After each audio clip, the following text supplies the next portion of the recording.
திருநெல்வேலி வ.உ.சி. மைதானத்தில் மாவட்ட அளவிலான பாரம்பரிய உணவு திருவிழா நடக்கிறது. திருநெல்வேலி மாவட்ட ஒருங்கிணைந்த குழந்தை வளர்ச்சி திட்ட பணிகள் சார்பில் பாரம்பரிய உணவு திருவிழா நடந்தது. நெல்லை கலெக்டர் கருணாகரன் விழாவை துவக்கி வைத்தார்.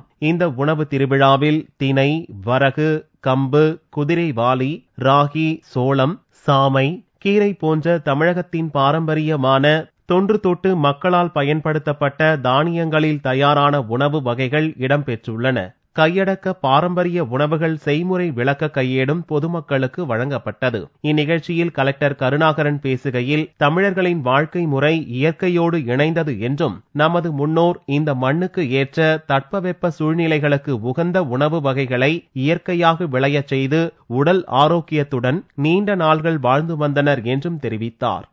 இந்த பாரம்பரிய உணவு திருவிழா நடைபெற்று வருகின்றது. இது ஒரு வார காலத்திற்கு இங்கே நடைபெறும். தினமும் பொதுமக்கள் இங்கே உள்ள உணவு வகைகளை கண்டுகளிக்கலாம்.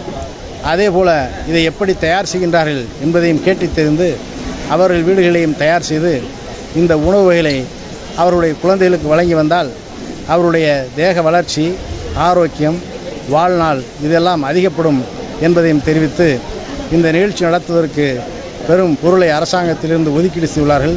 அதற்காகவும் தமிழ் அரசுக்கு நன்றி தெரிவித்து இக்கண்காட்சி இம்மாதம் 22ஆம் தேதி வரை நடக்கிறது.